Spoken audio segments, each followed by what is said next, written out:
Pecos Bill, a tall tale retold and illustrated by Steven Kellogg.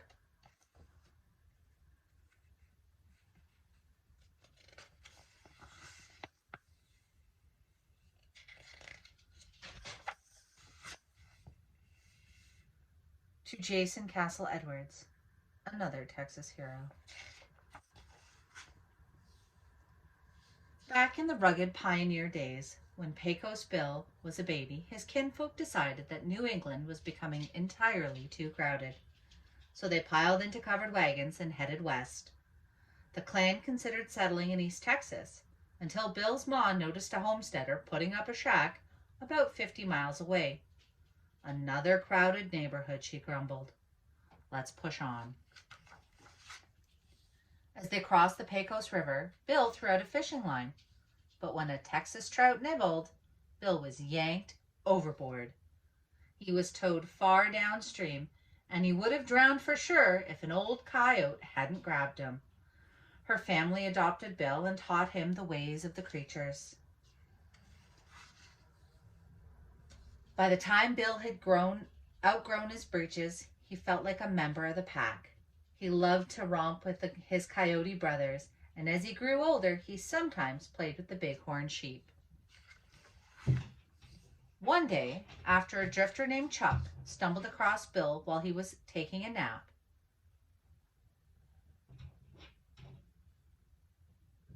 he asked Bill what he meant by snoozing in the brush without his trousers. Bill tried to explain that he was a coyote. "Horse feathers," said Chuck. "You're a Texan, just like me." Bill decided to give his life as a Texan a try. He borrowed Chuck's extra clothes and peppered him with questions. "To tell you the truth," said Chuck, "most Texans are flea-bitten outlaws, and the worst of them are the Hell's Gulch gang. But even they would be okay if they become ranchers and herd the longhorns that wandered hereabouts." Ranching sounded good to Bill, and he headed for Hell's Gulch, determined to recruit the gang. But Bill's plans were interrupted when he was ambushed by a giant rattlesnake. When Bill dodged the snake's fangs, it slapped its coils around him. The snake squeezed hard, but Bill squeezed harder, and he didn't let up until every drop of poison was out of that reptile, leaving it as skinny as a rope and as mild as a goldfish. Then, before Bill could catch his breath, he was tackled by a critter that was part grizzly, part puma, part gorilla, and part tarantula. They wrestled up and down the canyon and kicked up quite a dust storm before the monster finally became so dizzy it had to quit. No one had ever tangled with those two varmints and lived to tell the tale. So when Bill met up with the Hell's Gulch gang, they were thunderstruck. "Who's the boss of this outfit?" Bill asked. "I was," mumbled Gunsmith, "but now you is." Bill told the gang that he was going to turn every last one of them into respectable ranch hands. But the men claimed that Texas cattle were much too ornery to ever put up with ranching. Bill had a sudden inspiration, and he approached a longhorn that was sulking nearby. Just as the bull whirled around to trample him, Bill snagged him with the rattlesnake and yanked with all his might. Cattle roping had just been invented. Bill scared the bull out of its skin with a blood-curdling coyote howl. The embarrassed creature hightailed it off to grow a new coat, while Bill cut the hide into strips and passed them out to the men to use as lassos. The cowboys and cattle tangled in a rough and tumble hullabaloo that is remembered to this day as the first Western rodeo.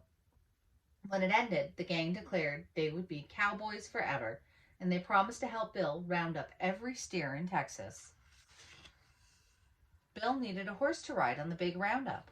"Well," said Chuck, "there's a wild stallion in the mountains that some folk call Lightning. Others think the name Widowmaker suits him better. But no matter what you call him, he's the fastest, most beautiful horse in the world." Bill went off in search of Lightning. As soon as he saw him, Bill knew he'd found his horse, the horse for him.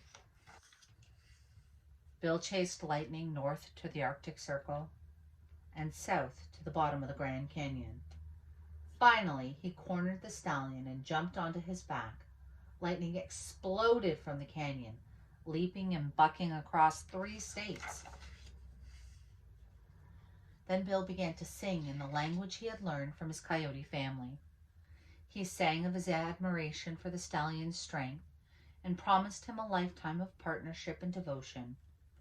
When Bill was done singing, he offered the horse his freedom, but Lightning chose to follow him forever.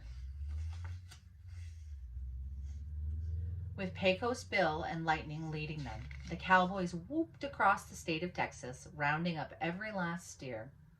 But their high spirits collapsed when they were faced with the job of driving that enormous herd back and forth between the summer and winter ranges.